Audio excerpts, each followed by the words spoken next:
Dalam nama Bapa dan Putra dan Roh Kudus. Amin. Allah yang berbelas kasih, sabdamu adalah terang dan pelita hidup kami. Maka kami mohon bimbinglah kami dengan Roh Kudus-Mu untuk mendengarkan dan merenungkan sabdamu. Semoga dengan daya Roh Kudus-Mu, kami mampu membuka telinga dan hati kami untuk mendengarkan dan merenungkan sabdamu, memahami dan meresapkannya dalam kehidupan kami. Dan doronglah kehendak-Mu dan tekad kami untuk mengamalkan sabdamu konkret dalam kehidupan kami sehari-hari. Dengan pengantaraan Kristus Tuhan kami. Amin.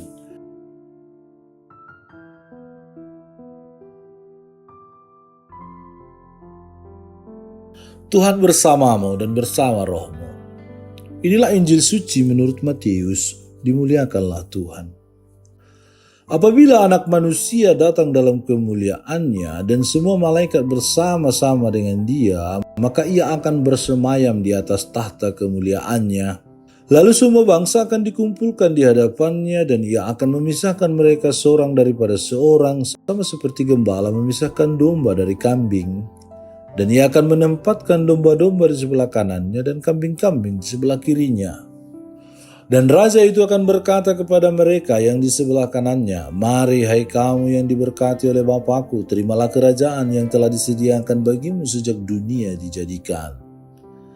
Sebab ketika aku lapar kamu memberi aku makan, ketika aku haus kamu memberi aku minum, ketika aku seorang asing kamu memberi aku tumpangan, ketika aku telanjang kamu memberi aku pakaian, ketika aku sakit kamu melawat aku, ketika aku di dalam penjara kamu mengunjungi aku."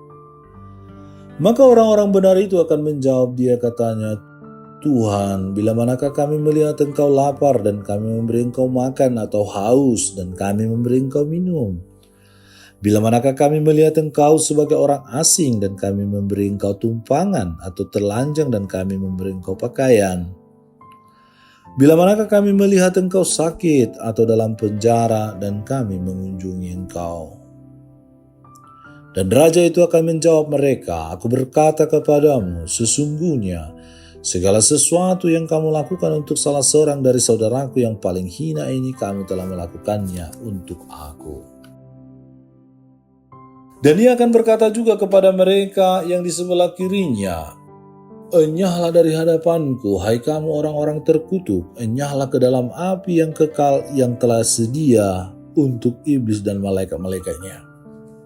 Sebab ketika aku lapar kamu tidak memberi aku makan, ketika aku haus kamu tidak memberi aku minum, ketika aku seorang asing kamu tidak memberi aku tumpangan, ketika aku telanjang kamu tidak memberi aku pakaian, ketika aku sakit dan dalam penjara kamu tidak melawat aku." Lalu mereka pun akan menjawab dia katanya, "Tuhan, bila manakah kami melihat engkau lapar atau haus atau sebagai orang asing atau telanjang atau sakit atau dalam penjara dan kami tidak melayani engkau?"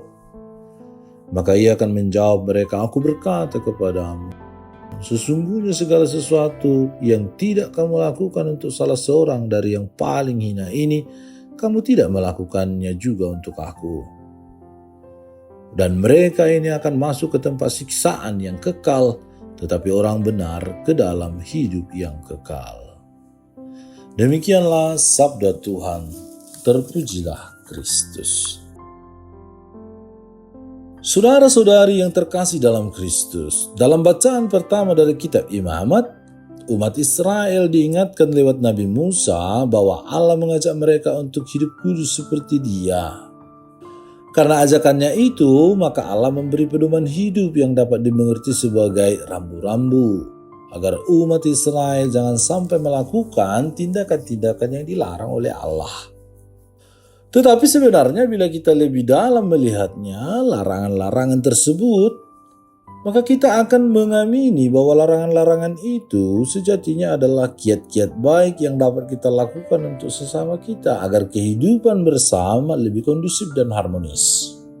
Hidup untuk saling memperhatikan sesama dan memberi uluran tangan bagi mereka, dan tanpa merampas apapun dari mereka. Sangat terdengar sederhana, namun apakah kita selalu menggunakan prinsip ini dalam hidup kita? Mungkin kita ada melihat gelandangan yang terlihat buruk sekali, namun boro-boro mengulurkan tangan melihatnya saja sudah tidak suka, melainkan jijik. Atau mungkin kita ada melihat tunawisma di jalanan, maka kita ingin memberikan hunian. Namun dengan syarat orang tersebut harus bekerja pada kita tanpa gaji sepeser pun. Di sini seolah kebaikan kita diukur berdasarkan feedback apa yang kita terima atas kebaikan yang sudah kita lakukan. Bila memang disadari bahwa diri kita begitu, maka marilah kita mentransformasi diri untuk lebih tulus, ikhlas dalam melakukan perbuatan-perbuatan baik. Sementara dalam bacaan Injil hari ini, Yesus memberitahukan hal mengenai hari penghakiman terakhir. Kita mungkin sering mengidentikan peristiwa ini terjadi sebagai hal yang mengerikan. Situasinya mungkin dalam pikiran kita seperti kota yang hancur dan cahaya yang seolah enggan menunjukkan diri sepenuhnya. Namun apakah kita perlu sebegitu stres dengan hari esok tersebut? Mari kita lihat lagi perikop Injil ini. Di awal dikisahkan bahwa anak manusia yaitu Yesus akan datang dengan kemuliaannya. Bukankah tujuan hidup kita sebagai orang Katolik adalah hidup bersatu di dalam Allah? Maka hendaklah kita memiliki sikap rindu menantikan kedatangannya yang penuh dengan kemuliaan tersebut.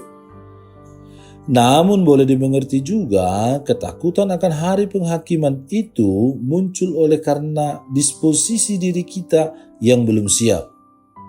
Kita sadar bahwa hidup kita selama ini masih jauh dari apa yang Allah kehendaki, seperti pada bacaan pertama hari ini. Dan orientasi kita melulu pada diri sendiri serta harta duniawi yang tak pernah terpuaskan. Maka dari sini kita diajak juga untuk merenungkan hukum sebab akibat.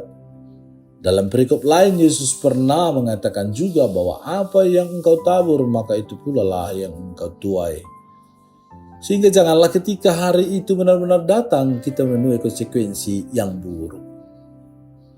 Saudara-saudari yang terkasih dalam Kristus, momen Prapaskah ini adalah saat yang tepat bagi kita untuk pertama-tama menyadari tindak tanduk, sikap, tingkah laku, perkataan, dan sifat kita sejauh ini.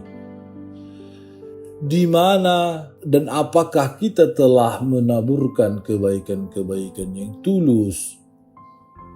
Lalu bila belum, mari kita menyesali tindakan-tindakan buruk kita selama ini dan kemudian mohon rahmat Allah supaya kita dimampukan bertindak benar sesuai dengan yang difirmankan oleh Tuhan.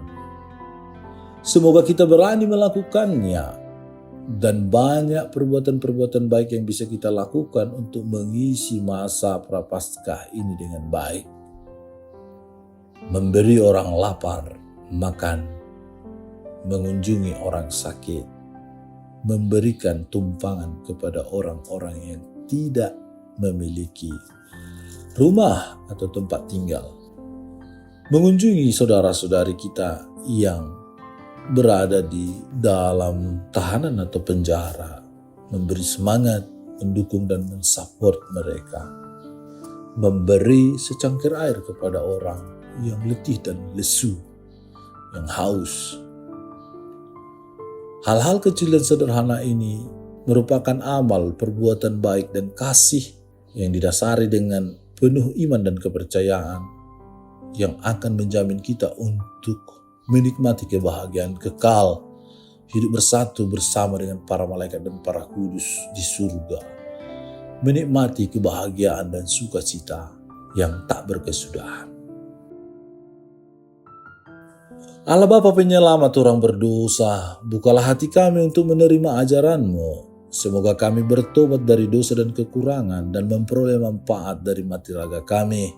Dan doronglah kami untuk mengungkapkan kasih dalam tindakan-tindakan nyata dalam kehidupan kami sehari-hari dengan pengantaraan Kristus Tuhan kami. Amin. Tuhan bersamamu dan bersama rohmu. Semoga saudara sekalian dilindungi, dibimbing dan diberkati oleh Allah yang Maha Kuasa, Bapa dan Putra dan Roh Kudus. Amin. Allah Bapa kami, penuntun kehidupan, Engkau telah menuntun Abraham menuju tanah terjanji. Engkau juga menuntun bangsa Israel menuju tanah Yerusalem melalui tangan Musa. Kini kami umat-Mu keuskupan Padang sedang berjalan bersama dalam sinode kefikepan menuju keselamatan yang Engkau janjikan dalam diri Putra-Mu Yesus Kristus. Tuntunlah peziarahan hidup kami dengan kuasa Roh Kudus-Mu, agar kami tetap tabah, sabar dan setia menghadapi kesulitan dan tantangan hidup. Bimbinglah kami supaya mampu berjalan bersama, saling meneguhkan dalam iman, harapan, dan kasih. Bunda Maria, doakanlah kami putra-putrimu sepanjang sinode kefikepan ini berlangsung. Ya Bapa, Engkau kami sembah dan muliakan, kini dan sepanjang masa. Amin.